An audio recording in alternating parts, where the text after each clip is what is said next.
ನಿಮ್ಮ ಎಕ್ಸ್ಪೀರಿಯನ್ಸಲ್ಲೇ ಗಿರೀಶ್ ಬಾಬು ಅಂತ ಒಬ್ಬ ಸೈಕೋಪ್ಯಾತ್ 5 ಅನ್ಡಿಟೆಕ್ಟೆಡ್ ಮರ್ಡರ್ ಮಾಡಿದಂಥವನ್ನ ಹಾಕಿದ್ರಿ. ಈ ಮಧ್ಯೆ ಇನ್ನೊಂದು ದೊಡ್ಡ ಹೆಸರು ಏನು ಬಂತು, ಈ ದಂಡುಪಾಳ್ಯ 27 ಮರ್ಡರ್ ಮತ್ತೆ ರಾಬರಿ ಕೇಸಸ್, ಈ ಥರದ್ದೆಲ್ಲ ನೋಡಿದಾಗ ನಿಮ್ಗೆ ಏನು ಅನ್ಸೋದು?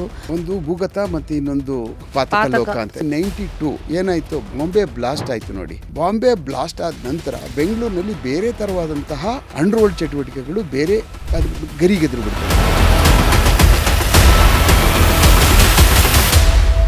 ಐ ಆಮ್ ಶೋರ್ ನಿಮ್ಮ ಕೆಲವು ಘಟನೆಗಳಲ್ಲಿ ಪರ್ಸನಲ್ ಲೈಫಿಗೆ ಅಫೆಕ್ಟ್ ಆಗಿರೋದು ಉಂಟಾ? ನಮಗೆ ಒಂದೊಂದು ಕೇಸ್ಗಳು ತುಂಬ ಚಾಲೆಂಜ್ ಅಂತ ಬರ್ತವೆ. ಅವು ನಮ್ಮನ್ನೇ ನುಂಗ್ಕೊಳ್ಳೋಕೆ ಪ್ರಾರಂಭ ಮಾಡ್ತವೆ. ಟೆನ್ನಲ್ಲಿ ಇರಬೇಕಾದಾಗ ಟೆಕ್ಕಿ ಲೇಡಿ ಮರ್ಡರ್ ಆಗ್ತಾಳೆ, ಪಾಯಲ್ ಸುರೇಖಾ ಅಂತೇಳಿ. No arrests have been made yet following the murder of a young woman in her flat in South Bangalore on Friday. Surekha and her husband had moved into the flat recently. The sensational murder case of Payal Surekha. Yesterday evening it was brought to the notice of the police. ಕಟಕಿಂದ arrest ಮಾಡಿದ್ರು, ಅದು ಇದು ಅಂತೇಳಿ ಕೆಲವಷ್ಟೆಲ್ಲ fabricated document ಆಗಿಬಿಟ್ಟು human rights ಕೊಟ್ಟಿದ್ದಾರೆ. Human ರೈಟ್ಸ್ನವರು ನಮ್ಮ ಮೇಲೆ 2 ಲಕ್ಷ ರೂಪಾಯಿ ಇವ್ರು ಕಾಂಪನ್ಸೇಷನ್ ಕೊಡಬೇಕು, ಇವರು ಇನ್ವೆಸ್ಟಿಗೇಷನ್ ಅಲ್ಲಿ ಆಂಪರ್ ಮಾಡಿದ್ದಾರೆ, ಸರಿ ಮಾಡಲಿಲ್ಲ. ನಮ್ಮ ಮೇಲೆ ಒಂದು ಆರ್ಡರ್ ಮಾಡ್ಬಿಟ್ಟು ಒರಿಸ್ಸಾ ಗೌರ್ಮೆಂಟ್, ನಾವು ಸ್ಟೇಟ್ ಗೌರ್ಮೆಂಟ್.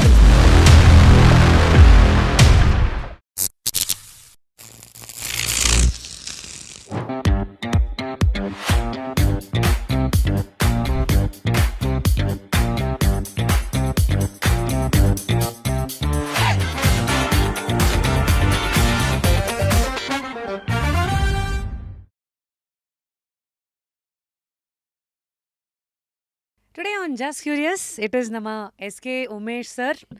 30 ವರ್ಷಗಳ ಜೀವನ ಆ್ಯಸ್ ಅ ಪೊಲೀಸ್ ಆಫೀಸರ್, ಈಗ ರಿಟೈರ್ ಆದ್ರಿ as superintendent of police, writer, and of course Saptami Gowda ಅವರ ತಂದೆ. ಹೀಗೆ ಬೇರೆ ಬೇರೆ ಮಜಲುಗಳ ಮೂಲಕ ಜೀವನನ ನೋಡ್ಕೊಂಡು ಬಂದಿರುವಂಥ ನಿಮ್ಮಂತಹ ವ್ಯಕ್ತಿತ್ವಕ್ಕೆ ಮೊದಲನೇದಾಗಿ ಜಸ್ಟ್ ಕ್ಯೂರಿಯಸ್ಗೆ ಸ್ವಾಗತ ಸರ್. ಹೇಗಿದ್ದೀರಿ? Thank you. Fine madam. ನಾನು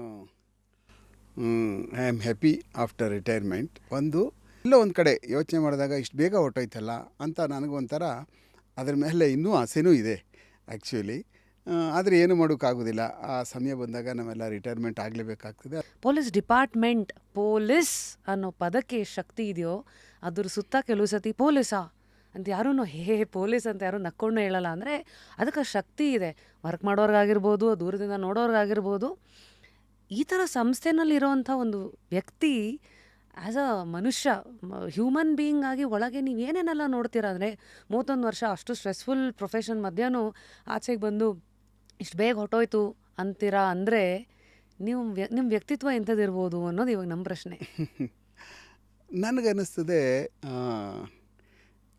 ನೀವು ಸ್ಟ್ರೆಸ್ಫುಲ್ ಅಂತಂದರೆ ನಾನು ಯಾವತ್ತೂ ಅದನ್ನು ಪೊಲೀಸ್ ಒಂಥರ ಏನೇ ಅದನ್ನು it is A game. That game should be main. ಅಂದರೆ ಆಟ ನಾನೇ ಆಡಬೇಕು, ಅಂದರೆ ಆ ಕೇಸ್ ನಾನೇ ಪತ್ತೆ ಮಾಡಬೇಕು. ಹೌದು, ಆ ಪತ್ತೆ ಮಾಡಿ ಅದನ್ನು ಶಿಕ್ಷೆ ನಾನೇ ಕೊಡಿಸ್ಬೇಕು. ಬೇರೆಯವ್ರು ಮಾಡಿದ್ರೆ ಚೆನ್ನಾಗಿ ಮಾಡದೆ ಹೋಗ್ಬೋದೇನೋ, ಬೇರೆಯವ್ರು ಹಿಡಿದ್ರೆ ಬೇಗ ಹಿಡಿದೇ ಹೋಗ್ಬಿಡ್ಬೋದೇನೋ, ಅಕಸ್ಮಾತ್ ಹಿಡಿದ್ರೆ ಅದರ ಹಿಡಿಯುವಂಥ ಒಂದು ಪ್ರಕ್ರಿಯೆ ಒಳಗಡೆ ಇನ್ನೇನಾದರೂ ಬೇರೆ ಅದಲ್ಲೇನು ಬೆರೆತ್ಕೊಬಿಡ್ಬೋದೇನೋ ಅನ್ನುವಂಥದ್ದೆಲ್ಲ. ಹೌದೌದು. ಅದರಿಂದ ಬೇರೆ ಇನ್ಯಾವುದಾದ್ರೂ ಒಂದು ಆಸೆ ಆಕಾಂಕ್ಷೆಗಳು ಅದರೊಳಗಡೆ ಸೇರ್ಕೊಬಿಡ್ಬೋದೇನೋ ಅನ್ನುವಂಥದ್ದು ನಮ್ಮಲ್ಲಿ ಆ ಚಾಲೆಂಜಸ್ ನಮ್ಗೆ ಬರ್ತಾ ಇದ್ದಂಥದ್ದು ಸ್ಟ್ರೆಸ್ಸೇ ಹೊರ್ತು ಎಂದೂ ಪೊಲೀಸು ಒಂದು ಮಜಾ. ಆ್ಯಕ್ಚುಲಿ ಪೊಲೀಸ್ ಅಂದರೆ ಆ ಪತ್ತೆ ಮಾಡೋ ಕೆಲಸ ಇದೆ ನೋಡಿ, ಅದು ಒಂಥರ ಮಜಾ ಪೊಲೀಸ್ ಅಂತ ಕರಿತೀನಿ ನಾನು. ಅದು ಸ್ಟ್ರೆಸ್ ಅಂತ ಅನ್ನೋದಿಲ್ಲ ಯಾವತ್ತೂ. ಆಮೇಲೆ ನಮ್ಗೆ ಯಾರೂ ಸ್ಟ್ರೆಸ್ ಮಾಡೋದೂ ಇಲ್ಲ. ನಮ್ಮ ಕೆಲಸ ನಾವು ಮಾಡ್ಕೊಂಡು ಹೋಗ್ತಾಯಿದ್ರೆ, ನಿರಂತರವಾಗಿ ನಮ್ಮ ಕೆಲಸದಲ್ಲಿ ನಾವು ತೊಡ್ಕೊಬಿಡ್ತು ಅಂತಾದರೆ ನಮಗದು ಆಟ ಆಗಿ ಕಾಣಿಸ್ತದೆ ಹೊರ್ತು ನಿಜವಾಗ್ಲೂ ಕೆಲಸ ಆಗಿ ಕಾಣಿಸೋದೇ ಇಲ್ಲ ಪೊಲೀಸ್ ಕೆಲಸನ. ಅದನ್ನು ನಾವೇ ಮಾಡ್ಕೊಳ್ತೀವಿ ಕಷ್ಟನ. ಆ ಕಾರಣಕ್ಕೋಸ್ಕರನೇ ಪೊಲೀಸ್ ಯಾವಾಗ ಕಷ್ಟ ಮಾಡ್ಕೊಳ್ತೀವೋ ಆವಾಗ ತಾವು ಹೇಳ್ದಾಗೆ ಅದು ಸ್ಟ್ರೆಸ್ಫುಲ್ ಜಾಬ್ ಆಗುತ್ತೆ. ಜನಸಾಮಾನ್ಯರ ಭಾಷೆನಲ್ಲಿ ಕೇಳಬೇಕಂದ್ರೆ SP ಸಾಂಗ್ಲಿಯಾನ, ಈ ಸಾಯಿ ಕುಮಾರ್ ಅವ್ರ ಸಿನಿಮಾಗಳಲ್ಲಿ ಒಂದು ಕಾಲ ಇತ್ತು, ಪೊಲೀಸ್ ಡಿಪಾರ್ಟ್ಮೆಂಟ್ ರಿಲೇಟೆಡ್ ಸ್ಟೋರೀಸ್ ಅಂದರೆ ಜನಕ್ಕೆ ಯಾವಾಗಲೂ ಪೊಲೀಸ್ ಶುಡ್ ವಿನ್, ಅವರೇ ಹೀರೋ, ಸಬ್ಜೆಕ್ಟ್ಗಳು ಹಾಗಿತ್ತು. ಬಟ್ ವೆನ್ ವಿ ಸಿ ಮೂವೀಸಲ್ಲಿ ಪೊಲೀಸರನ್ನು ಗ್ಲೋರಿಫೈ ಮಾಡೋದು ವರ್ಸಸ್ ರಿಯಾಲಿಟಿನಲ್ಲಿ ಕೆಲವು ಸತಿ ಪೊಲೀಸ್ ಅಧಿಕಾರಿಗಳೇ ವಿಕ್ಟಿಮ್ಸ್ ಸ್ಥಾನದಲ್ಲಿರ್ತಾರೆ. ಅಂದರೆ ನಾವು ಯೂಶ್ವಲಿ ಕೇಳೋವಂಥದ್ದು, ಪವರ್ ಇದ್ರೂ ಸುಮ್ಮನೆ ಜಾಗದಲ್ಲಿ ಇನ್ಯಾರೋ ಅಲ್ಲಿ ಪಪೆಟ್ಸ್ ಥರ ಮಾಡ್ತಾ ಇರ್ತಾರೆ, ಸ್ವತಂತ್ರವಾಗಿ ನಿರ್ಧಾರಗಳು ತೊಗೊಳಕ್ಕಾಗಲ್ಲ, ವ್ಯವಸ್ಥೆನ ಎದುರು ಹಾಕೊಳ್ಳೋಕ್ಕಾಗಲ್ಲ. ಈ ಎಲ್ಲ ಆಯಾಮಗಳಲ್ಲಿ 90s ನಿಮ್ಮ ಒಂದು ಜರ್ನಿ ಪೊಲೀಸ್ ಡಿಪಾರ್ಟ್ಮೆಂಟಲ್ಲಿ ನಿಮ್ಮ ಶುರುವಿನ ದಿನಗಳು ಹೇಗಿತ್ತು? ನೋಡಿ 90ನೇ ಇಸ್ವಿನಲ್ಲಿ ಪೊಲೀಸಿಗೆ ನಾನು ಸೇರಿದಾಗ ಎಲ್ಲರೂ ನಾವು ಪೊಲೀಸ್ ಟ್ರೈನಿಂಗ್ ಕಾಲೇಜ್ ಬಂದಿರ್ತೀವಲ್ಲ ಆವಾಗ ಒಂಥರ ರನ್ವೇಯಿಂದ ಟೇಕ್ ಆಫ್ ಆಗುವಂಥ ಸಮಯ ಅದು. ಯಾಕೆ ಬೇಕಾದರೂ ಭಾಳ ಆಶೋತ್ತರಗಳಿರ್ತವೆ, ಅಲ್ಲಿ ಭಾಳ ತುಂಬ ಚೆನ್ನಾಗಿ ಹೇಳ್ಕೊಟ್ಟಿರ್ತಾರೆ. ಪೊಲೀಸ್ ಹಂಗೆ ಮಾಡಬೇಕು, ಪೊಲೀಸ್ ಹಿಂಗೆ ಮಾಡಬೇಕು, ಪೊಲೀಸಲ್ಲಿ ಈ ಥರ ಕೆಲಸಗಳು ಮಾಡಬೇಕು ಅಂತ ಅನ್ನುವಂಥದ್ದು ಒಂಥರ ನಮ್ಮನ್ನು ರೆಡಿ ಮಾಡಿ ಯುದ್ಧದ ಏನು ಅಕಾಡೆಗೆ ಬಿಡುವಾಗೆ ನಮ್ಮನ್ನು ಟ್ರೈನಿಂಗ್ ಅಕಾಡೆಮಿಯಿಂದ ಕಳಿಸ್ಕೊಡುವಂಥದ್ದಾಗ್ತದೆ. ಬಂದಾಗ ನಾವಿಲ್ಲಿ ಪ್ರೊಬೇಷನರಿ ಎಲ್ಲ ಮುಗಿಸ್ತಾ ಇರಬೇಕಾದಾಗ ಕೆಲವಷ್ಟೆಲ್ಲ ನಮಗೆ ಚಿತ್ರಗಳು ಕಾಣಿಸೋಕೆ ಶುರುವಾಗ್ತವೆ. ಅಂದರೆ ಪೊಲೀಸ್ ಠಾಣೆಯಲ್ಲಿ ಏನೇನು ನಡೆಯುತ್ತೆ, ಹೇಗೆ ನಡೀತದೆ, ಅಲ್ಲಿ ವ್ಯವಹಾರಗಳೇನು ನಡೀತಾ ಇರ್ತವೆ, ಕೇಸ್ಗಳನ್ನ ಹೆಂಗೆ ಡೀಲ್ ಮಾಡ್ತಾರೆ, ಬಡವ್ರು ಹೇಗೆ, ಸಾಹುಕಾರಗಳು ಬಂದರೆ ಹೇಗೆ, ಅಲ್ಲಿ ಯಾವ ಥರ ಎಲ್ಲ ಡಿಸ್ಟಿಂಕ್ಷನ್ ಮಾಡ್ತಾ ಇರ್ತಾರೆ ಅವ್ರನ್ನ ಜನಗಳನ್ನ ಅನ್ನುವಂಥದ್ದು 1 ವರ್ಷದಲ್ಲಿ ಆಗಲೇ ನಮ್ಗೆ ಸುಮಾರೆಲ್ಲ ಗೊತ್ತಾಗ್ಬಿಡ್ತದೆ. ಹೌದೌದು, ಡಿಸ್ಪ್ಯಾರಿಟೀಸ್ಗಳು ಗೊತ್ತಾಗ್ತಾ ಇರ್ತದೆ. ಯಾರಿಗೆ ಒಂದು ಕಣ್ಣಿಗೆ ಸುಣ್ಣ, ಹೌದೌದು, ಯಾರ್ಯಾರಿಗೆ ಹೆಂಗೆ ಮಾಡ್ತಾ ಇದ್ದಾರೆ. ಯಾಕೆಂದರೆ ಅವಾಗ ಏನು ಮಾಡೋಕ್ಕೆ ನಾವೇನು ಅಧಿಕಾರ ಇಲ್ಲದೆ ಹೋದ್ರು ಎಲ್ಲ ಸುಮಾರು ಕೆಲಸ ಮಾಡ್ಬೋದು, ಕಲಿತಾ ಇರ್ತೀವಿ. ಅವಾಗ 1 ವರ್ಷ ಪ್ರೊಬೇಷನರಿಲಿ ಇಂಡಿಪೆಂಡೆಂಟಾಗಿ ಹೋದಾಗ ಏನಾಗುತ್ತೆ ಅಂದರೆ ಹಲವಾರು ಈ ಭಾಗದಲ್ಲಿ ಮಾದೇವಪುರ ಏನು ವೈಟ್ ಫೀಲ್ಡ್ ರೋಡ್ ಬರುತ್ತಲ್ಲ, ಅಲ್ಲಿ ಹಲವಾರು ಚಾಲೆಂಜಸ್ಗಳು, ಫ್ಯಾಕ್ಟ್ರಿಗಳದು, CITಗಳು, ಸ್ಟ್ರೈಕ್ಗಳು, ಆಮೇಲೆ ತುಂಬಗಳು ಜಮೀನುಗಳ ಗಲಾಟೆಗಳು, ಮತ್ತು ದೊಡ್ಡದು ಒಂದು 700-800 ಎಕರೆ ಏನು ಜಾಗ ಇರ್ತದೆ. ಈಗ ಏನು ದೊಡ್ಡ ಇಂಡಸ್ಟ್ರಿಯಲ್ ಹಬ್ ಆಗಿದೆ, IT ಕಾರಿಡಾರ್ ಆಗಿದೆಯಲ್ಲ, ಆ ಜಾಗನ ದೊಡ್ಡ ಸ್ಲಮ್ ಮಾಡಿ ಡಿಸ್ಟ್ರಿಬ್ಯೂಟ್ ಮಾಡುವಂಥ ಸಮಯದಲ್ಲಿ ಸರ್ಕಾರ ಮತ್ತು ಜನಗಳ ಮಧ್ಯೆ ತಿಕ್ಕಾಟ ಆದಂಥದ್ದು, ಅಲ್ಲಿ ಲಾಠಿ ಚಾರ್ಜ್ ಆಗುವಂಥದ್ದು, ಆ ಮನೆಗಳು ಅವ್ರನ್ನೆಲ್ಲ ಖಾಲಿ ಮಾಡಿಸ್ತಕ್ಕಂಥದ್ದು. 700-800 ಜನನ 800 ಇದನ್ನು ಏನು ಎಕರೆ, ಭಾಳ ಹ್ಯೂಜ್ ಪ್ರಾಪರ್ಟಿ ಅದು. ಪಟ್ಟಂದೂರು ಅಗ್ರಹಾರ ಮತ್ತು ಈ ಕಡೆ ಕುಂದಳ್ಳಿ ಮತ್ತು ಸೀತಾರಾಮಪಾಳ್ಯ ಮಧ್ಯದಲ್ಲಿ ಬರ್ತಕ್ಕಂಥ ಜಾಗ ಅದು. ಆವಾಗಲೇ ನಮಗೆ ಇನಿಷಿಯಲ್ ಸ್ಟೇಜಲ್ಲೇ ಅದೊಂದು ಭಾಳ ಬಿಗ್ಗೆಸ್ಟ್ ಟಾಸ್ಕ್ ಆಗಿ ಗೊತ್ತಾಗ್ತು ನಮಗೆ. ಸಾಮಾನ್ಯವಾಗಿ ನಾನು ಸೇರುತ್ತಾವಿಂದನೂ ಆಲ್ಮೋಸ್ಟ್ ಆಲ್ ಪೊಲಿಟಿಕಲ್ ಪೋಸ್ಟಿಂಗೇ ಬಿಡಿ, ಒಂದು ಬಿಟ್ಟರೆ ಇನ್ನು ಉಳಿದದ್ದೆಲ್ಲ ಪೊಲಿಟಿಕಲ್ ಪೋಸ್ಟಿಂಗ್ಗಳೇ ಆಗ್ತವೆ. ನೇರಕ್ಕೆ ನಾವ್ಯಾರೋ ಒಬ್ಬ MLA ಹತ್ರ ಹೋಗ್ಬೇಕು, ಅವ್ರ ಹತ್ರ ಒಂದು ಮಿನಿಟ್ ಬರ್ಸ್ಕೋಬೇಕು, ಸರ್ ನಮ್ಮ ಸ್ಟೇಷನ್ಗೆ ನಾನು ಇಲ್ಲಿಗೆ ಬರ್ತೀನಿ, ನಾನು ಅವಕಾಶ ಮಾಡಿಕೊಡಿ ಅಂತ ಕೇಳಬೇಕು ಅವ್ರಿಗೆ. ಅವ್ರು ಬೆಳಗ್ಗೆ ಎದ್ದೋಗಿ ಒಂದು ಸೆಲ್ಯೂಟ್ ಹೊಡಿಬೇಕು, ಅವ್ರಿಗೆ ಚೆನ್ನಾಗಿ ಇಟ್ಕೋಬೇಕು. ಇಲ್ಲ ಅಂತಂದರೆ ಅವ್ರು ಚೇಲಗಳಿರ್ತಾರೆ, ಕೆಲವಷ್ಟೆಲ್ಲ ಭುಜಬಲ ಪರಾಕ್ರಮಿಗಳಿರ್ತಾರೆ, ಅವ್ರಿಗೂ ಪರಿಚಯ ಮಾಡ್ಕೋಬೇಕು. ಅವರೆಲ್ಲ ಅಲ್ಲಿ ಇಲ್ಲಿ ಬೇರೆ ಎಲ್ಲ ಮಾಡ್ತಾ ಇರ್ತಾರೆ. ಅವರು ಇದು ಒಳ್ಳೇದು ಬಿಟ್ಟು ಕೆಟ್ಟದ್ದೆಲ್ಲ ಮಾಡ್ತಾ ಇರ್ತಾರೆ ಅವರು. ಅಂಥವ್ರ ಹತ್ರ ಹೋಗಿ ನಾವು ಗೊಡ್ಡ ಸಲ ಮಾಡ್ಕೊಂಡು ನಿಂತ್ಕೊಂಡು ಅವ್ರ ಕಡೆಯಿಂದ ಪರಿಚಯ ಮಾಡ್ಕೋಬೇಕು. MLAಗೆ ನೇರಕ್ಕೆ ಪರಿಚಯಗಳಿಲ್ಲ ಅಂದರೆ ಅವ್ರ ಕಡೆಯಿಂದ ನಾವು ಒಂದು ಲೆಟರ್ ತೊಗೊಂಡು, ಇವ್ರು ಕೊಡ್ಬೋದು ಸರ್, ಇವನು ಒಳ್ಳೆ ಮನುಷ್ಯ, ಇವನು ಸಖತ್ ಕೆಲಸ ಮಾಡ್ತಾನೆ ಪೊಲೀಸು ಅಂತ ಹೇಳಿ ಇವನನ್ನು ಕರ್ಕೊಂಡೋಗಿ ಅವ್ರನ್ನ ಇಂಟ್ರೊಡ್ಯೂಸ್ ಮಾಡಿಸಿ ನಮಗೆ ಅವ್ರಿಗೆ ಆಯಿತು ಅವ್ರು ಕೊಡಿ ಅಂತೇಳಿ ಅಂತ. ಅವಾಗ ಏನು ಮಾಡ್ತಾನೆ, ಇವ್ನು ಸುಮ್ಮನೆ ಇರಲ್ಲ, ಇವನು ಕೆರಿಗೆ ಶುರು ಮಾಡ್ತಾನೆ. ನಮಗೊಂದು 10 ಲಕ್ಷನೋ 15 ಲಕ್ಷನೋ ಕೊಟ್ಬಿಡಿ, ನಮಗೆ ಸೈನ್ ಮಾಡಿಸ್ಕೊಡ್ತೀನಿ ಅಂತ ಇದನ್ನು ಕಟ್ ಮಾಡ್ತಾನೆ. ಒಂದು ವೇಳೆ ಅವ್ರಿಗೆ ಗೊತ್ತಾಗ್ತದೋ ಬೇರೆ ವಿಚಾರ, ಅದೇ ಇವನು ಅದನ್ನು ತಗೊಳ್ಳೋಕೆ ಶುರು ಮಾಡಿಬಿಡ್ತಾನೆ. ಆವಾಗ 15 ಲಕ್ಷ 20 ಲಕ್ಷ ಈಗೆಲ್ಲ ಭಾಳ ತುಂಬ ಜಾಸ್ತಿ ಹೋಗ್ಬಿಟ್ಟಿದೆ ಒಂದೊಂದು ಪೋಸ್ಟಿಂಗ್ ತಗೊಳ್ಳೋ ವಿಚಾರದಲ್ಲಿ. ಎಲ್ಲರನ್ನ ಹೆಂಗೆ ಹ್ಯಾಂಡಲ್ ಮಾಡ್ತೀರಾ? ಮೊದಲು ರೌಡಿಸಮ್ ಅನ್ನೋದು 90s ಹೆಚ್ಚಿತ್ತಲ್ಲ, 90s. ಇವಾಗ ಸ್ವಲ್ಪ 2010 ಇತ್ತೀಚೆಗೆ ಸ್ವಲ್ಪ ಅವ್ರದ್ದು ಬಾಲ ಕಟ್ಟಾಗಿದೆ ಅನ್ಬೋದಾ? ನೋಡಿ, ಬೆಂಗಳೂರಲ್ಲಿ ರೌಡಿಸಮ್ಮು, ಬೆಂಗಳೂರಿನಲ್ಲಿ ಅವಾಗ ಏನಾಗ್ತಿತ್ತು ಅಂತಂದರೆ ಎಲ್ಲೆಲ್ಲಿ ಹೈವೇಗಳಿದ್ದಾವೋ ಅಲ್ಲಿ ಮಾತ್ರ ಬೆಂಗಳೂರು ಹರ್ಕೊಂಡಿತ್ತು ಅಷ್ಟೇ. ತುಂಬ ಸಾಹುಕಾರ ಮನೆಗಳು ಮಾತ್ರನೇ ಗ್ಯಾಸ್ಗಳನ್ನ ಯೂಸ್ ಮಾಡ್ತಕ್ಕಂಥದ್ದು, ದೊರೀತಕ್ಕಂಥದ್ದು, ಅವ್ರ ಕೈಗೆ ಸಿಗ್ತಕ್ಕಂಥದ್ದು ಆಗ್ತಾಯಿತ್ತು. ಆ ಸಮಯದಲ್ಲಿ ಏನಾಗ್ತಾಯಿತ್ತು, ಅತ್ಯಂತ ಹೆಚ್ಚಿಗೆ ಸೌದೆಗಳು ಬೆಂಗಳೂರು ನಗರಕ್ಕೆ ಬರ್ತಾಯಿತ್ತು. ಹೋಟ್ಲುಗಳಿಗೆ ಬೇಕಾಗಿತ್ತು, ತುಂಬ ಮನೆಗಳಿಗೆ ಬೇಕಾಗಿತ್ತು. ಅತಿ ಹೆಚ್ಚು ಬರ್ತಾ ಇರುವಂಥದ್ದು ನಮ್ಮ ತಮಿಳುನಾಡು ಭಾಗ ಮತ್ತು ನಮ್ಮ ಕನಕಪುರ ಭಾಗ ಏನು ಬರ್ತದಲ್ಲ, ಆ ಭಾಗದಿಂದ ಕಾಡುಗಳ ಹತ್ರ ಇರೋದ್ರಿಂದ ತುಂಬ ಸೌದೆಗಳು ಬರ್ತಾಯಿತ್ತು. ಈಗ ಬರುವಂಥ ಸಮಯದಲ್ಲಿ ಏನಾಗ್ತಾಯಿತ್ತು, ಅಲ್ಲಿ ಬೆಂಗಳೂರಿನ ಎಂಟ್ರೆನ್ಸಲ್ಲೇ ಅದನ್ನು ಕೆಳಗಿಳಿಸ್ಕೊಳ್ಳುವಂಥದ್ದು, ಡಿಸ್ಟ್ರಿಬ್ಯೂಟ್ ಆಗುವಂಥದ್ದು, ಯಾರ್ಯಾರು ಎಲ್ಲೆಲ್ಲಿ ಮಂಡಿಗಳಿಗೆ ಹೋಗ್ಬೇಕದು, ಈಗೆಲ್ಲ ಆಗ್ತಕ್ಕಂಥದ್ದು ಏನಾಗ್ತಾಯಿತ್ತು, ಅಲ್ಲಿ ಹಣಕಾಸಿನ ವ್ಯವಹಾರಗಳು ಯಾವಾಗ ಜಾಸ್ತಿ ನಡೀಕ್ಕೆ ಶುರುವಾಗ್ತಾಯಿತ್ತು, ಅಲ್ಲಿ ಈ ಒಂದು ಬಲಾಢ್ಯರು ಯಾರು, ಈ ರೌಡಿಗಳು, ಈ ಗ್ಯಾಂಗ್ನವರು ಹಫ್ತಾಗಳು ವಸೂಲಿ ಮಾಡುವಂಥದ್ದು, ಆಮೇಲೆ ಬಲಾತ್ಕಾರ ಮಾಡಿ ಇವ್ರು ಹೋದ ತಕ್ಷಣವೇ ಬಸ್ ಮೇಲೆ ಎಲ್ಲ ಬಸ್ ಮೇಲೆ ಫುಲ್ ಲೋಡಾಗೆ ಬರ್ತಿದ್ದು. ಅವಾಗೆಲ್ಲ ಅವರೇ ಇಳಿಸ್ತಾರೆ, ಅವ್ರು ಎಲ್ಲಿ ಯಾವ ತೊಗೊಂಡೋಗಿ ಹಾಕ್ತಾರೆ, ಎಲ್ಲ ಅವ್ರ ಕೈಗೆ ಹೊಟ್ಟೋಗ್ಬಿಡ್ತದೆ. ಕೊನೆಗೆ ಅವ್ನು ಎಷ್ಟು ದುಡ್ಡು ಕೊಡ್ತಾರೋ ಅಷ್ಟು ತೊಗೊಂಡೋಗ್ಬೇಕು. ಆ ಮಟ್ಟಕ್ಕೆ ಒಂದು ಭಯದ ವಾತಾವರಣನ ಕ್ರಿಯೇಟ್ ಮಾಡ್ತಕ್ಕಂಥದ್ದು ಆವಾಗಿಂದನೇ ಪ್ರಾರಂಭ ಮಾಡ್ಕೊಂಡಿದ್ರು. ನಿಮ್ಮ ಎಕ್ಸ್ಪೀರಿಯೆನ್ಸಲ್ಲೇ ಗಿರೀಶ್ ಬಾಬು ಅಂತ ಒಬ್ಬ ಸೈಕೋಪ್ಯಾತು, ಅವರನ್ನು ಒಂದು 5 ಅನ್ಡಿಟೆಕ್ಟೆಡ್ ಮರ್ಡರ್ ಮಾಡಿದ್ದಂಥವ್ರನ್ನ ಹಾಕಿದ್ರಿ ಕಲಾಸಿಪಾಳ್ಯ ಪೊಲೀಸ್ ಸ್ಟೇಷನ್ನಲ್ಲಿ. ಅದು ಈ ಮೊಹಮ್ಮದ್ ಇಲಿಯಾಜು ಮತ್ತು ಈ ಥರದೇ ಒಂದಷ್ಟೆಲ್ಲ ಕೇಸಸ್ಗಳಲ್ಲಿ 41 ಲಕ್ಷ ಪ್ರಾಪರ್ಟಿ ರಿಕವರಿ. ಇದು ಹೆಂಗಂದರೆ ಸಮಾಜದಲ್ಲಿ ನಡೆಯೋ ಒಂದೊಂದು ಕಂಟಕಗಳು ಅಥವಾ ಈ ಕೇಸಸ್ಗಳೆಲ್ಲ ನಿಮ್ಮ ಒಂದು ಫೆದರ್ಗೆ ಒಂದು ಗರಿ ಆಗ್ತಾ ಹೋಗ್ತಾ ಇರುತ್ತಲ್ಲ. ಈ ಮಧ್ಯೆ ಇನ್ನೊಂದು ದೊಡ್ಡ ಹೆಸರು ಏನು ಬಂತು, ಈ ದಂಡುಪಾಳ್ಯ 27 ಮರ್ಡರ್ ಮತ್ತು ರಾಬರಿ ಕೇಸಸ್ಸು, ಈ ಥರದ್ದೆಲ್ಲ ಏನೋ ಆಪಾದನೆಯನ್ನು ಹೊತ್ಕೊಂಡು ಓಡಾಡ್ತಾಯಿದ್ರು. ಈ ಥರದ ವ್ಯಕ್ತಿತ್ವಗಳನ್ನೆಲ್ಲ ನೋಡ್ತಾ ಇದ್ದಾಗ ಪೊಲೀಸ್ ನಿಮಗೆ ಅವತ್ತು ಸಂಸ್ಕಾರ ವಿವೇಚನೆ, ವ್ಯಕ್ತಿತ್ವವನ್ನು ನಂಬಿಕೊಂಡು ಬರುವಂಥ ನಿಮ್ಮಂಥವ್ರಿಗೆ ಏನು ನೋಡ್ತಾ ಇದ್ರಿ ಸರ್? ಇವರೆಲ್ಲರನ್ನ ನೋಡಿದಾಗ ನಿಮ್ಗೆ ಏನು ಅನ್ಸೋದು? ಅವ್ರ ಜೊತೆ ಹೆಂಗೆ ನಡ್ಕೋತಾ ಇದ್ರಿ? ನೋಡಿ, ನಮಗೆ ನಿಮ್ಗೆ ಆವಾಗಲೇ ಹೇಳಿದೆ, ಒಂದು ಭೂಗತ ಮತ್ತು ಇನ್ನೊಂದು ಪಾತಕ ಲೋಕ ಅಂತ.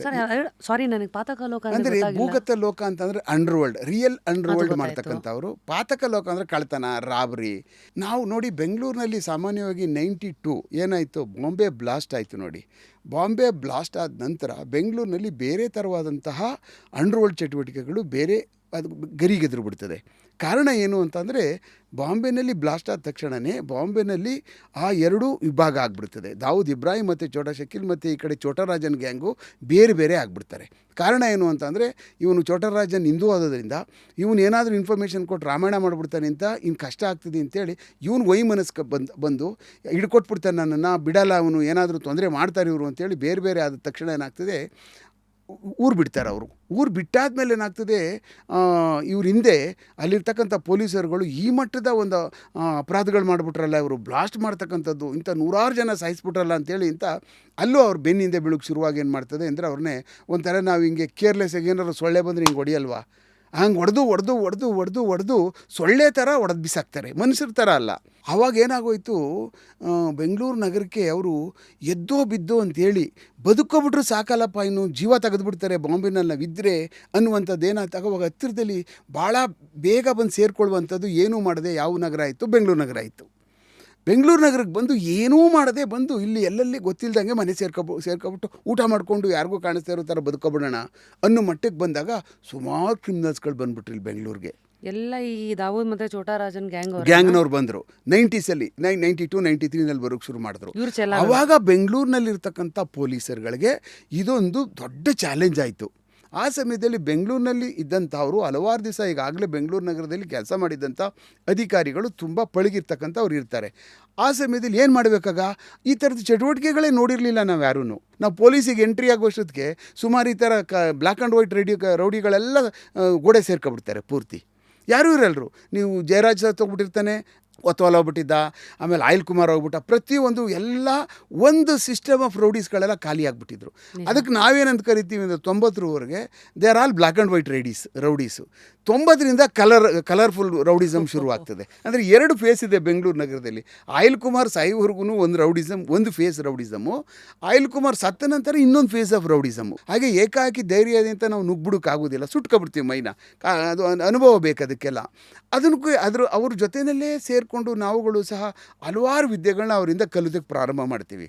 ಆವಾಗ ನಾವು ಬಾಂಬೆಗಳಿಗೆ ಇಂಡಿಪೆಂಡೆಂಟಾಗಿ ಹೋಗ್ತಕ್ಕಂಥದ್ದು, ಅಲ್ಲಿಂದ ಯಾರು ಬಂದವ್ರೆ, ಅಲ್ಲಿಂದ ಬಂದಿದ್ದವ್ರು ಯಾರಿಲ್ಲಿ, ಇಲ್ಲಿ ಯಾರು ಉಳ್ಕೊಂಡಿದ್ದಾರೆ ಅಂತ ಅನ್ನುವಂಥದ್ದನ್ನ ಇನ್ಫಾರ್ಮೇಷನ್ ಕಲೆಕ್ಟ್ ಮಾಡಿ ಬಾಂಬೆಯಿಂದ ಇಲ್ಲಿಂದ ಬಂದವ್ರನ್ನ ಇಲ್ಲಿ ಹಿಡಿದು ಮತ್ತು ಬಾಂಬೆ ಪೊಲೀಸವ್ರು ಕರೆದು ಇಲ್ಲೂ ಸಹ ಸುಮಾರು ಎನ್ಕೌಂಟರ್ಗಳಾಗ್ತವೆ.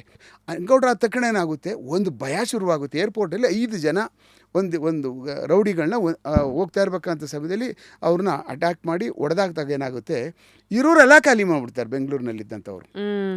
ಅದ್ರ ಮಧ್ಯ ಈ ಕ್ರಿಮಿನಲ್ಗಳು ಬೆಂಗಳೂರಿನಲ್ಲಿ ಬರ್ತಕ್ಕಂಥವ್ರು ಈ ಥರದವರು ಅಂತ ಅಂದರೆ ಸೈಕೋಪಾತ್ಗಳಂತ ಕರಿತೀವಿ ನಾವು. ನೀವು ದಂಡುಪಾಳ್ಯದವರು ಅಂತ ಹೇಳಿದ್ರಿ, ಅವರು ಎಲ್ಲ ಒಂದು ಸೈಕೋಪಾತ್ ಗ್ಯಾಂಗ್ಗಳು. ಅವರು ಎಲ್ಲ ಅವ್ರ ಬಗ್ಗೆ ಹೇಳೋದಾದರೆ ಚಿಕ್ಕದೊಂದು ಹಿಸ್ಟ್ರಿನ, ದಂಡುಪಾಳ್ಯ ಅಂತ ಒಂದು ಊರಿದೆ, ಹೊಸಕೋಟೆ ಪಕ್ಕ ಇದೆ. ಅದು ಆ್ಯಕ್ಚುಲಿ ಬಂದು ಅವರು ನಂಗ್ಲಿ ಪೊಲೀಸ್ ಸ್ಟೇಷನಲ್ಲಿ ಕಾಮಸಮುದ್ರ ಅನ್ನೋ ಒಂದು ಏರಿಯಾ ಇದೆ, ಆ ಭಾಗದ ಜನ ಅವರು. ಆ್ಯಕ್ಚುಲಿ ಫಸ್ಟ್ ಪೊಲೀಸ್ ಸ್ಟೇಷನ್ನ ನಂಗ್ಲಿನಲ್ಲಿ ಓಪನ್ ಮಾಡ್ತಾರೆ. ಮುಳುಬಾಗ್ಲಾದ್ಮೇಲೆ ನಂಗ್ಲಿ ಅಂತ ಪೊಲೀಸ್ ಸ್ಟೇಷನ್ ಬರ್ತದೆ. ಅದನ್ನು ನಮಗೆ ಕುತೂಹಲದಿಂದ ಯಾಕೆ ಇಷ್ಟು ಹಳೆಯ ಪೊಲೀಸ್ ಸ್ಟೇಷನ್ ಇಲ್ಲಿ ಓಪನ್ ಮಾಡಿದ್ರು ಅಂತ ನಾವು ಅದನ್ನ ಇತಿಹಾಸಕ್ಕೆ ಎತ್ಕೋದಾಗ, ಆ ನಂಗ್ಲಿ ಪೊಲೀಸ್ ಠಾಣೆ ಭಾಳ ಲ್ಯೂಕ್ರೇಟಿವ್, ಭಾಳ ಇಂಪಾರ್ಟೆಂಟ್ ಜಾಗ ಆಗಿತ್ತು. ಯಾಕೆ ಅಂದರೆ ಬೆಂಗಳೂರು ನಗರದ ಜನ, ಈ ಭಾಗದ ಎಲ್ಲ ಕರ್ನಾಟಕದ ಜನ ತಿರುಪತಿಗೆ ಎತ್ತಿನ ಗಾಡಿನಲ್ಲಿ ಹೋಗ್ತಾಯಿದ್ರು. ಆವಾಗ ಯಾವುದೇ ಸಾರಿಗೆ ಸಂಪರ್ಕಗಳು ನಂಬ್ಕೋತಾ ಇರಲಿಲ್ಲ ಅವರು. ಈ ದಂಡುಪಾಳ್ಯದಲ್ಲಿರ್ತಕ್ಕಂಥ ಸೋರ್ಸಸ್ ಆಫ್ ಪೀಪಲ್ ಅದನ್ನ ಡಕೈತಿಗಳು ಮಾಡಿಬಿಡ್ತಿದ್ರು ಅವ್ರನ್ನ. ಅವರೇ ಈ ರಸ್ತೆಯಲ್ಲಿ ಹೋಗ್ತಾ ಇರ್ತಕ್ಕಂಥ ಯಾತ್ರಾರ್ಥಿಗಳೇ ಇವ್ರಿಗೆ ಟಾರ್ಗೆಟ್ ಮಾಡಿಬಿಡೋರು. ಆ ಸಮಯದಲ್ಲಿ ಏನಿದು ಈ ಥರ ಇಷ್ಟೊಂದು ಜನಕ್ಕೆ ತೊಂದರೆ ಮಾಡ್ತಾವ್ರೆ, ಹೋಗೋಕ್ಕೆ ಆಗ್ತಾ ಇಲ್ವಲ್ಲ, ಜನ ಟ್ರಾವೆಲ್ ಮಾಡೋಕ್ಕೆ ಆಗ್ತಾ ಇಲ್ವಲ್ಲ, ಇಷ್ಟೊಂದು ಡಕಾಯಿತಿಗಳಾಗ್ತಾವೆ ಅಂತೇಳಿ ಒಬ್ಬ ಭಾಳ ಗಟ್ಟಿಗೆ ತಗೊಬಂದು ಒಬ್ಬನ ಪೊಲೀಸ್ ಆಫೀಸರ್ನ ಇಂಗ್ಲೀಷ್ನವರಲ್ಲಿ ಹಾಕ್ತಾರೆ. ನೀನು ಏನಾದರೂ ಮಾಡಿ ನಿಲ್ಲಿಸು ಅಂತೇಳಿ ಅಂತ. ಅವನು ಒಂದು ವಾಮ ಮಾರ್ಗ ತಯಾರು ಮಾಡಿಬಿಡ್ತಾನೆ. ಏನು ಮಾಡ್ತಾನೆ, ಕಾಮಸಮುದ್ರ ಅಕ್ಕಪಕ್ಕ ಈ ಥರದ್ದು ಯಾವುದೋ ಒಂದು ಸೆಕ್ಟ್ ಆಫ್ ಪೀಪಲ್ ಇರ್ತಾರಲ್ಲ, ಅವ್ರು ಯಾರ್ಯಾರು ಮಾಡ್ತಾರೆ ಅಂತ ಕರ್ಕೊಬರೋದು. ರಾತ್ರಿ ಎಲ್ಲ ಇಲ್ಲಿ ಮಲಗಿರಬೇಕು, ಬೆಳಗ್ಗೆ 6 ಗಂಟೆ ಆದಮೇಲೆ ನಾವು ಹೋಗಿ ಅಂದರೆ ಹೋಗಬೇಕು. ಫುಲ್ ಎಲ್ಲರನ್ನೂ ಎಲ್ಲ ಪೂರ್ತಿ ಕಂಪ್ಲೀಟ್ ಎಲ್ಲ ಟೆಂಟ್ ಹಾಕಿ ಅವ್ರಿಗೆಲ್ಲರೂ ಕಾಲುಗಳಿಗೆ ಬೇಡಿಗಳು ಹಾಕ್ಬಿಟ್ಟು ಮಲಗಿಸ್ಬಿಡೋದು ಫುಲ್ಲು. ನೀವು ಹೋದ್ರೆ ತಾನೇ ಡಕಾಯ್ತಿ ಮಾಡೋದು ಅಂತೇಳಿ ಇಡೀ ರಾತ್ರಿ ತಂದೆಲ್ಲ ಅಲ್ಲಿ ಮಲಗಿಸ್ಬಿಡೋದು, ಬೆಳಗ್ಗೆ ಬಿಟ್ಟು ಕಳಿಸೋದು. ಈ ಥರ ಮಾಡಿದಾಗ ಸಭಾಸ್ಗಿರಿ ಪರವಾಗಿಲ್ಲ ಎಲ್ಲ ನಿಂತೋಯ್ತಪ್ಪ ಹಾಗೆ ಹೀಗೆ ಅಂತ. ಇವರು ಎಷ್ಟು ದಿವಸ ಅಂತ ಒಬ್ಬ ಮನುಷ್ಯ ಮಲಿಕೋತಾನೆ ಹೇಳಿ, ಹಿಡ್ಕೊಂಬಂದು ಕಟ್ಟಾಕ್ಬಿಟ್ರು, ದನ ಕಟ್ಟಾಕ್ಲಿಕ್ಕೆ. ಮನುಷ್ಯನಿಗೆ ಒಂದು ಸಹನೆ ಇರುತ್ತಲ್ವ. ತಂದು ಅವ್ರೇನು ಮಾಡಿದ್ರು, ಒಂದು ದಿವಸ ಒಂದು 50 ತುಂಬ ಜನ ಕೂತ್ಕೋದೆ ಮಾತಾಡ್ಕೊಂಡ್ರು. ಮಾತಾಡ್ತಾಳೆ ಕಿತ್ಕೊಂಡಿದ್ದೆ, ಅವನನ್ನೇ ಎಳ್ಕೊಂಡು ಹೋದಿದ್ದೆ ಪೊಲೀಸ್ ಸ್ಟೇಷನ್ಗೆ. ಆ ಬೈನೆಟ್ಗಳು ತೊಗೊಂಡಿದ್ದೆ, ಗನ್ನಿಂದ ಹಾಕಿ ಚುಚ್ಚಿ ಸಾಯಿಸಿದ್ದೆ. ಬಂದ್ರೆ ಹೋಗೋಣ ಅಂತ ಹೇಳ್ಬಿಟ್ಟು ಅಂತೇಳಿ ಎಲ್ಲ ಖಾಲಿ ಮಾಡ್ಕೊಂಡು ಅಲ್ಲಿಂದ ಪೊಲೀಸ್ ಸ್ಟೇಷನ್ ಖಾಲಿ ಮಾಡ್ಕೊಂಡು ಸಾಯಿಸ್ಬಿಟ್ಟು ಹೊಟ್ಟೋಗ್ಬಿಡ್ತಾರೆ. ಈ ಕಡೆ ಎಲ್ಲ ಭಾಗಗಳಲ್ಲೆಲ್ಲ ಬಂದು ಉಳ್ಕೊಬಿಡ್ತಾರೆ. ಅದು ಈಸ್ಟರ್ನ್ ಪಾರ್ಟ್ ಆಫ್ ಬ್ಯಾಂಗ್ಳೂರ್ ಸಿಟಿನಲ್ಲಿ ಉಳ್ಕೊಬಿಡ್ತಾರೆ ಪೂರ್ತಿ ಬಂದು. ಅದಾದಮೇಲೆ ತಮ್ಮಯ್ಯ ಅವರು ಈ ಥರ ಒಂದು ಗ್ಯಾಂಗ್ ಮಾಡ್ತಾವ್ರೆ, ಡಕಾಯ್ತಿಗಳು ಮತ್ತು ಕಿಲ್ಲಿಂಗ್ಸ್ ಮಾಡ್ತಾಯಿದ್ದಾರೆ ಅಂತೇಳಿ ಮೈಸೂರಿನಲ್ಲಿ ಅವ್ರನ್ನ ಪತ್ತೆ ಮಾಡ್ತಕ್ಕಂಥದ್ದಾಯಿತು. ಅವರೇ ಫಸ್ಟು ತೋರಿಸಿದ್ದು ತಮ್ಮಯ್ಯ ಅವರು, SP ತಮ್ಮಯ್ಯ ಅಂಥೇಳಿ ಅಂತ. ಭಾಳ ಒಳ್ಳೆಯ ಆಫೀಸರ್ ಇದ್ದರು CCBನಲ್ಲಿ, ಧರ್ಮೇಶ್ ಮತ್ತು SP ತಮ್ಮಯ್ಯ ಅಂತ. ಅವರು ಅದನ್ನ ಅನೇರ್ತ್ ಮಾಡಿದ್ರು. ಆ್ಯಕ್ಚುಲಿ ಇವರೇ ಮಾಡ್ತಾಯಿದ್ದು ಈ ಥರ ಡಕಾಯ್ತಿಗಳನ್ನ ಈ ಥರ ಮರ್ಡರ್ ಮಾಡ್ತಾ ಇರ್ತಕ್ಕಂಥದ್ದು ಈ ದಂಡುಪಾಳ್ಯ ಗ್ಯಾಂಗ್ನವರು ಅಂತೇಳಿ ಅದನ್ನು ಈಚೆಗೆ ತೊಗೊಬಂದರು. ಇದೆಲ್ಲ ಆದದ್ದು 97 ಹಿಡಿದು 2001ವರೆಗೂ ಈ ದಂಡುಪಾಳ್ಯ ಕೇಸ್ಗಳನ್ನ ಹಿಡಿತಕ್ಕಂಥದ್ದು ಆಯಿತು. ಅವಾಗ Chalapathi is A major officer, ಅದು ಅವ್ರು ಮಾಡಿದಂಥವ್ರು. ಆದರೆ ನಾವು ಇದ್ವಿ, ನಾವು ಸೇರ್ಕೊಂಡ ಕೇಸಸ್ಗಳನ್ನೆಲ್ಲನೂ ಮಾಡೋದಕ್ಕೆ ಪ್ರಯತ್ನ ಪಟ್ವಿ. ಅವು ಇನ್ನೂ they are still there in the jail. ಮತ್ತು ಈ ಜರ್ನಿನಲ್ಲಿ ಐ ಆಮ್ ಶೋರ್ ನಿಮ್ಮ ಕೆಲವು ಘಟನೆಗಳಲ್ಲಿ ಪರ್ಸ್ನಲ್ ಲೈಫಿಗೆ ಅಫೆಕ್ಟ್ ಆಗಿರೋದು ಉಂಟಾ? ನಿಮ್ಮನ್ನು ಅಟ್ಯಾಕ್ ಮಾಡಿರೋದು, ಈ ಥರ ಘಟನೆಗಳು? ನೋಡಿ, ನಮಗೆ ನಾವು ಭಾಳ ಹಲವಾರು ಕೇಸಸ್ಗಳು ಮಾಡಿದ್ದೀವಿ. ಅಗ್ರವೇಟೆಡ್ ಫಾರ್ಮ್ ಆಫ್ ರಾಬರಿಗಳು, ಡಕಾಯ್ತಿಗಳು, ಮರ್ಡರ್ಗಳನ್ನ ನಾವು ಕೇಸಸ್ಗಳನ್ನ ಪತ್ತೆ ಮಾಡಿದ್ದೀವಿ. ನಾವು ಹಲವಾರು ಕೇಸಸ್ಗಳನ್ನ ಅಂಥದ್ದು ಮಾಡ್ತಾ ಇರ್ತೀವಿ.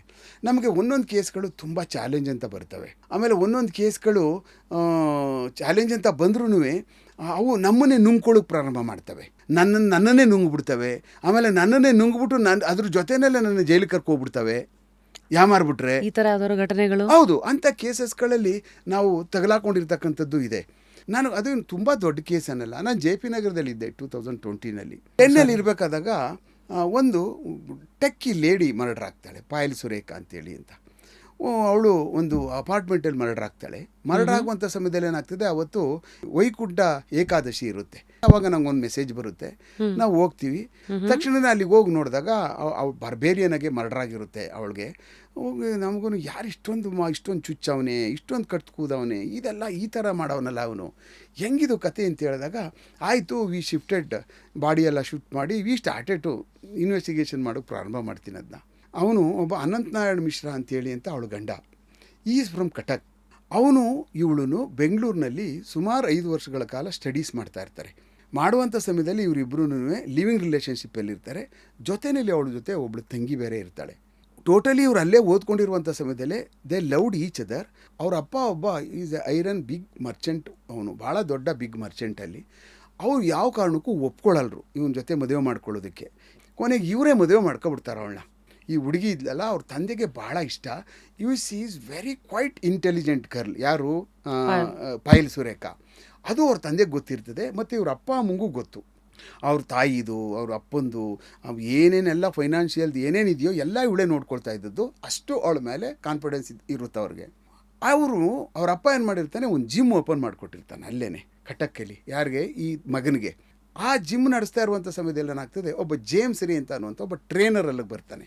ಆಗುವಂಥ ಸಮಯದಲ್ಲಿ ಈ ಹೆಣ್ಮಕ್ಳ ಜೊತೆ ಮಿಸ್ಬಿಹೇವ್ ಮಾಡೋಕ್ಕೆ ಪ್ರಾರಂಭ ಮಾಡ್ತಾನೆ ಜೇಮ್ಸ್ ರೇ. ಅದು ಹಲವಾರು ಕಂಪ್ಲೇಂಟ್ಗಳು ಬಂದಾಗ ಏನಾಗ್ಬಿಡುತ್ತೆ, ಜೇಮ್ಸ್ ರೇನ ಈ ಥರ ಮಾಡ್ತಾವನೆ ಅಂತ ಗೊತ್ತಾದ ತಕ್ಷಣ ಇವಳು ಅಕ್ಸೆಪ್ಟ್ ಮಾಡ್ಕೊಳ್ಳಲ್ಲೋ, ಇವನು ಅಯೋಗ್ಯ, ಸರಿ ಇಲ್ಲ, ನಮ್ಮ ಜಿಮ್ಮೇಲೆ ಈ ಥರದ್ದು ಬೇಡ, ನಮ್ಗೆ ಇವರು ಬೇರೆ ಇನ್ನೆಲ್ಲಾದರೂ ಟ್ರೈನರ್ ತರೋಣ ಅಂತ ಅವಳು ಯಾರ ಮಾತು ಕೇಳದೆ ಅವನನ್ನು ಜಿಮ್ಮಿಂದ ಆಚೆ ಬಿಸಾಕ್ಬಿಡ್ತಾಳೆ. ಅವನ್ನ ಹೋಗ್ಬಿಟ್ಟು ಆದಮೇಲೆ ಮತ್ತೆ ಟ್ರೈ ಮಾಡ್ತಾ ಇರ್ತಾನೆ. ಯಾಕೆಂದರೆ ಭಾಳ ಫೇಮಸ್ ಜಿಮ್ ಆಗಿರುತ್ತದು. ಯಾಕೆಂದರೆ ಇವನೊಬ್ಬ ASI ಮಗ. ಆ ಒಂದು ಕೋಆರ್ಡಿನೇಷನಲ್ಲಿ ಇವರು ಅವ್ರ ಅಪ್ಪನೂ ಪೊಲೀಸ್ ಅಲ್ಲ, ಅದಕ್ಕೆ ಇಲ್ಲ ಏನೋ ತಪ್ಪು ಮಾಡಿಬಿಟ್ಟಿದ್ದಾನೆ ಸಣ್ಣ ಪುಟ್ಟ, ಈಗ ಸರಿ ಕ್ಷಮಿಸ್ಬಿಡಿ, ಸೇರಿಸ್ಕೊಳ್ಳಿ ಅಂತೇಳಿ ಈ ಸ್ಟ್ರೈಯಿಂಗ್ ಆಲ್ವೇಸ್ ಮಾಡ್ತಾ ಇರ್ತಾನೆ. ಆವಾಗ ಇವಳು ಏನು ಮಾಡಿದ್ರು ಬಿಟ್ಕೊಡಲ್ಲು. ಇದೆಲ್ಲ ನಡೆಯುವಂಥ ಸಮಯದಲ್ಲಿ ಏನಾಗ್ಬಿಡುತ್ತೆ, ಅವಳಿಗೆ ಡೆಲ್ಲಲ್ಲಿ ಒಂದು ಜಾಬ್ ಸಿಕ್ಬಿಡುತ್ತೆ. ಆವಾಗ ಒಳ್ಳೆ ಜಾಬ್ ಸಿಗ್ಬಿಡುತ್ತೆ ಅವಳಿಗೆ. ಸಿಕ್ಕಿದ ತಕ್ಷಣ ಏನು ಮಾಡ್ತಾರೆ ಅವ್ರ ಮನೆಯವರೆಲ್ಲ, ಅನಂತನಾರಾಯಣ್ ಮಿಶ್ರ ತಾಯಿ ಏನು ಮಾಡ್ತಾರೆ, ಒಂದು ಕೆಲಸ ಮಾಡಿ, ಒಳ್ಳೆ ಕೆಲಸ ಇದೆ, ನೀನು ಆಯಿತು ಬೆಂಗಳೂರಿಗೆ ಹೋಗು ನೀನು ಅಂತ ಅವ್ರ ತಾಯಿ ಹೇಳ್ತಾರೆ ಸೊಸೆಗೆ ಅಂತ. ಇವಳಿಗೂ ಖುಷಿ ಆಗುತ್ತೆ, ಬರ್ತಾಳೆ. ಬಂದು ಇಲ್ಲಿ ನಮ್ಮ ಬ್ರಿಗೇಡ್ ಮಿಲೇನಿಯಂ ಹತ್ರ ಒಂದು ಅಪಾರ್ಟ್ಮೆಂಟಲ್ಲಿ ಉಳ್ಕೊಳ್ತಾಳೆ. ಉಳ್ಕೊಂಡಾದ್ಮೇಲೆ ಅನಂತನಾರಾಯಣ್ ಮಿಶ್ರಾ ಅಲ್ಲಿ ಬಂದು ಉಳ್ಕೊಂಡು ಅವಳಿಗೆಲ್ಲ ಸೆಟ್ಲಾಗಿ ಎಲ್ಲ ಮಾಡಿ ಮುಗಿಸಿ ಮಾಡ್ಕೊಳ್ಳೋಣ, ಇಲ್ಲ ಇನ್ನೊಂದು ಜಿಮ್ ಮಾಡೋಣ ಅಂತ ಹೇಳ್ಬಿಟ್ಟು ಒಂದು ಪ್ಲ್ಯಾನ್ ಮಾಡಿಕೊಂಡು ಮನೇಲಿದ್ದಾಗ ಏನಾಗುತ್ತೆ, ಅವನಿಗೊಬ್ಬ ಕಾಮನ್ ಫ್ರೆಂಡ್ ಒಬ್ಬ ಅಸೆಂಚರಲ್ಲಿ ಕೆಲಸ ಮಾಡ್ತಾ ಇರ್ತಕ್ಕಂಥ ಭವಾನಿಶಂಕರು ಈ ಅನಂತನಾರಾಯಣ್ ಮಿಶ್ರನಿಗೂ ಪರಿಚಯ ಇರ್ತಾನೆ. ಅದೇ ಥರನೇ ಆ ಜೇಮ್ಸ್ ರೇಗೂ ಪರಿಚಯ ಇರ್ತಾನೆ. ಅವನೇನು ಮಾಡ್ತಾನೆ, ನನಗೆ ನೋಡಿ ಈಗ ಹೈದ್ರಾಬಾದಿಗೆ ಬಂದುಬಿಟ್ಟಿದ್ದೀನಿ, ನಾನು ಇವಾಗ ತೊಂದರೆಗೆ ಸಿಗಾಕೊಂಡಿದ್ದೀನಿ, ಏನಾದರೂ ಒಂದು ಎಕ್ಸ್ಪೀರಿಯನ್ಸ್ ಸರ್ಟಿಫಿಕೇಟ್ ನಂಗೆ ಕೊಡಿಸ್ಬಿಡು ದಯಮಾಡಿ, ನಾನು ಇಲ್ಲೆಲ್ಲಾದ್ರೂ ನಾನು ಜಾಬಿಗೆ ಸೇರ್ಕೊಬಿಡ್ತೀನಿ ಬೆಂಗಳೂರಿನಲ್ಲಿ ಅಂತ ಜೇಮ್ಸ್ ಹೇಳ್ತಾನೆ. ಅಂತ ಜೇಮ್ಸು ಇವನಿಗೆ ಭವಾನಿಶಂಕರ್ಗೆ ಹೇಳ್ತಾನೆ. ಆ ಭವಾನಿಶಂಕರ್ ಆಯಿತು ಬಾ ಆಯಿತು ಮಾಡ್ಕೊಡ್ತೀನಿ, ನೀನೇನು ತಲೆ ಕೆಡ್ಸ್ಕೊಳಕ್ಕೆ ಹೋಗ್ಬೇಡ. ಯಾಕೆಲ್ಲ ಅವ್ರ ಹತ್ರ ಅವನೊಬ್ಬನ ಮಿಡ್ಲ್ ಮ್ಯಾನನ್ನು ಯೂಸ್ ಮಾಡಿಕೊಂಡು ಒಂದು ಸರ್ಟಿಫಿಕೇಟ್ನ ಅಲ್ಲಿ ಕರ್ಕೊಂಡು ಹೋಗ್ಬಿಟ್ಟು ಕೊಡಿಸ್ಬಿಟ್ಟು ಕರ್ಕೊಬಂದಾಗ ಏನು ಮಾಡ್ತಾನೆ, ಭವಾನಿಶಂಕರ್ಗೆ ಫೋನ್ ಮಾಡ್ತಾನೆ, ಇವನು ಅನಂತನಾರಾಯಣ್ ಮಿಶ್ರಾ ಹೀಗೀಗೆ ಮನೆಗೆ ಬಾ, ಏನು ಸುಮಾರು ದಿವಸ ಆಯ್ತು ನೀನು ಬಂದೇ ಇಲ್ವಲ್ಲ ಅಂತ. ಬರ್ತೀನಿ, ಇವನು ಬಂದಿದ್ದಾನೆ, ಜೇಮ್ಸ್ ರೇನು ಬಂದಿದ್ದಾನೆ. ಅವಾಗ ಹೌದಾ ಅವನು ಬಂದಿದ್ದಾನ, ಆಯಿತು ನನ್ನ ಹೆಂಡತಿ ಇಲ್ಲ ಕೆಲಸಕ್ಕೆ ಹೋಗಿದ್ದಾಳೆ, ರಾತ್ರಿ 2 ಗಂಟೆಗೆ ಬರ್ತಾಳೆ, ಆಯಿತು ಅಂದರೆ ಅವನಿಗೂ ಇವನಿಗೂ ಅಂತ ರಿಫ್ಟ್ ಇರಲಿಲ್ಲ. ಆಯಿತು ಇವರಿಬ್ಬರು ಅಲ್ಲೇ ಮನೆ ಕರ್ಕೊಂಡು ಹೋಗ್ತಾರೆ, ಮನೆಯನ್ನೆಲ್ಲ ಮಾತಾಡ್ತಾರೆ. ಮಾತಾಡಾದ್ಮೇಲೆ ಆಯಿತು ಹಿಂಗೆ ಬಂದಿದ್ದೆ, ನಾನು ಹೋಗ್ತಾ ಇದ್ದೀನಿ ತೊಗೊಂಡು, ನೀನೇನು ತಲೆ ಕೆಡ್ಸ್ಕೊಳಕ್ಕೆ ಹೋಗ್ಬೇಡ, ನಾನು ಹೆಂಡ್ತಿ ನಾನು ಮಾತಾಡೆಲ್ಲ ಸರಿ ಮಾಡ್ತೀನಿ, ಅವಳು ಇದೆಲ್ಲ ಮಾಡ್ಕೊಂಡಿದ್ಲು, ಅದೆಲ್ಲ ನೀನು ತಲೆಯಲ್ಲಿ ಇಟ್ಕೊಳಕ್ಕೆ ಹೋಗ್ಬೇಡ, ಇಲ್ಲೇ ಒಂದು ಜಿಮ್ಮ ನಾನು ಮಾಡ್ತೀನಿ, ಆವಾಗ ನೀನು ಮತ್ತೆ ಇಲ್ಲಿ ಸೇರ್ಕೊಳ್ಳುವಂತೆ, ನೀನೇನು ತಲೆ ಕೆಡ್ಸ್ಕೊಳಕ್ಕೆ ಹೋಗ್ಬೇಡ ಅಂತೇಳಿ ಮಾತುಕತೆ ಮಾಡಿ ಕಳಿಸ್ಬಿಡ್ತಾನೆ. ತುಂಬ ಪ್ರೇಸ್ ಮಾಡಿಬಿಡ್ತಾನೆ ಅವನ ಹೆಂಡ್ತಿಗೆ ಸಿಕ್ಕಾಬಟ್ಟೆ. ಇವನು ಹೋಗ್ಬೇಕಾದಂಥ ಸಮಯದಲ್ಲಿ ನಾವಿಲ್ಲೆಲ್ಲ ಹಿಂಗೆ ಸೆಟ್ಲ್ ಆಗ್ತೀವಿ ಹಾಗೆ ಅನಂತ್ ಒಂದು ಸ್ವಲ್ಪ ತುಂಬ ಮಾತಾಡ್ಬಿಡ್ತಾನೆ ಅವಳ ಬಗ್ಗೆ ಎಲ್ಲ. ಇವನಿಗೆ ಒಂಥರ ಭಾಳ ಪಿನ್ಪ್ರಿಕ್ ಆಗೋಕ್ಕೆ ಶುರುವಾಗ್ಬಿಡ್ತದೆ. ನನ್ನನ್ನು ಈ ಥರ ತೆಗೆದುಬಿಟ್ಟು ಬೀದಿ ಪಾಲು ಮಾಡಿಬಿಟ್ಲು ಇವಳು, ನಾನು ಹೆಂಗೋ ಆ ಜಂಗ್ ಮೇಲಿದ್ದೆ, ನಾನು ಇವಳೇ ಎಲ್ಲ ಕಾರಣ ಆಗೋಯ್ತಾನ, ಇವನು ಒಳ್ಳೆ ಮನುಷ್ಯ ಅಲ್ಲ, ಹಾಗೆ ಹೀಗೆ ನಾನು ನೋಡು ಅವನಿಗೂ ಹೊಡಿಗೆ ಗನ್ ತಗೊಬಂದಿರ್ತಾನೆ. ಅನಂತನಾರಾಯಣ್ ಮಿಶ್ರನ್ಗೆ ಹೊಡೆದ್ಬಿಡೋಣ, ಇವನೇನೋ ಮಾಡಿರ್ತಾನೆ ಅಂತೇಳಿ ಗನ್ನೆಲ್ಲ ತೊಗೊಬಂದಿರ್ತಾನೆ ಇವನು ಅಲ್ಲಿ ಒರಿಸ್ಸಾದಲ್ಲಿ. ಇದು ಗೊತ್ತಾದ್ಮೇಲೆ ಸುಮ್ಮನೆ ಆಗ್ಬಿಡ್ತಾನೆ ಅವನು.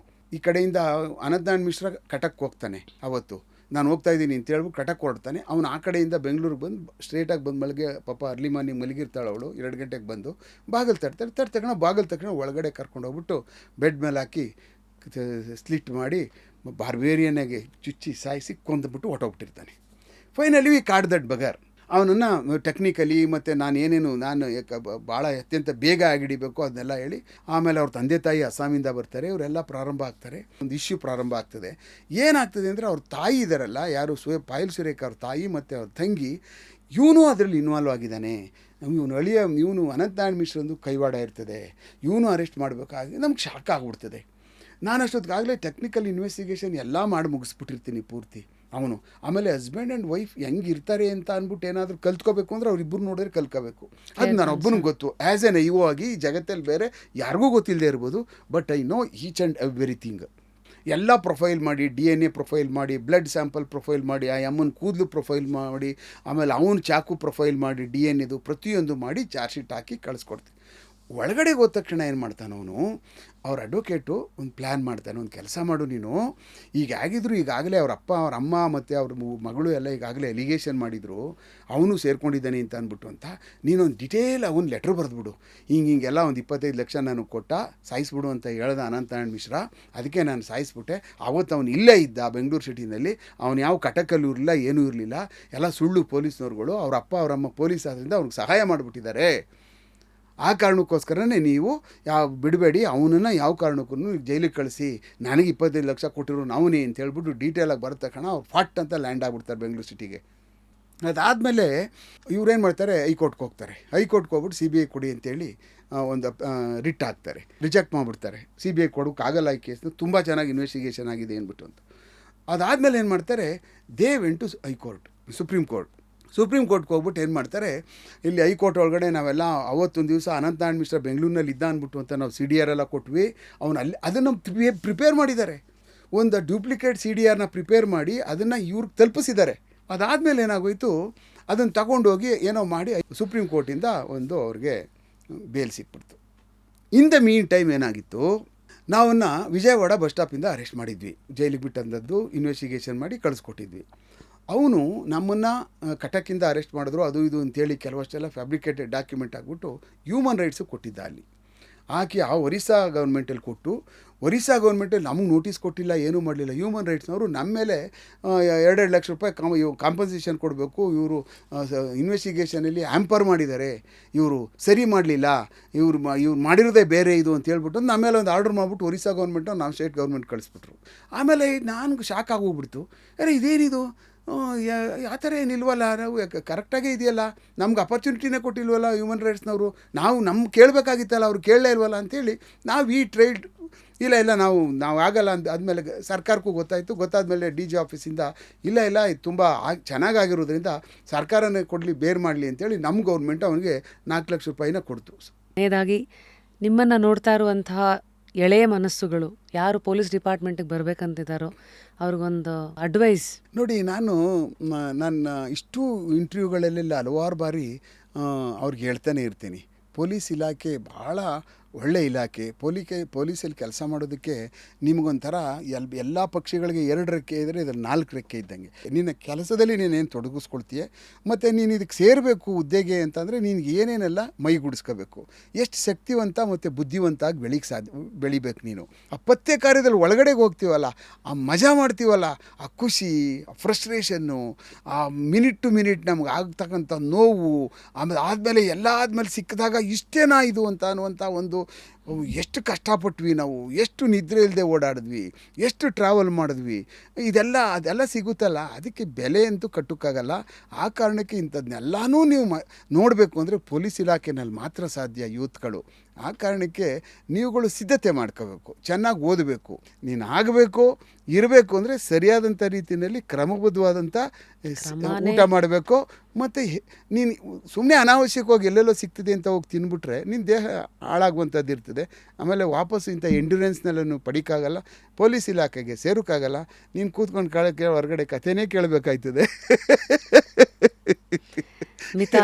ಕತೆ ಹೇಳಬೇಕು ಅಂದರೆ ನೀನು ಇದೆಲ್ಲ ಸಿದ್ಧತೆ ಆಗಬೇಕು. ಇದಾಗಿತ್ತು ಇವತ್ತಿನ just curious with one and only Umesh sir. Thank you. More power to you. Until next time, please take care. And Saptami ಹಾಗೆ ಮನೆಯವರೆಲ್ಲರಿಗೂ ಒಂದು ಸ್ಪೆಷಲ್ ಹಾಯ್ ಹೇಳ್ಬೋದು ಸರ್. ಥ್ಯಾಂಕ್ ಯು ಖಂಡಿತ ಹೇಳ್ತೇನೆ.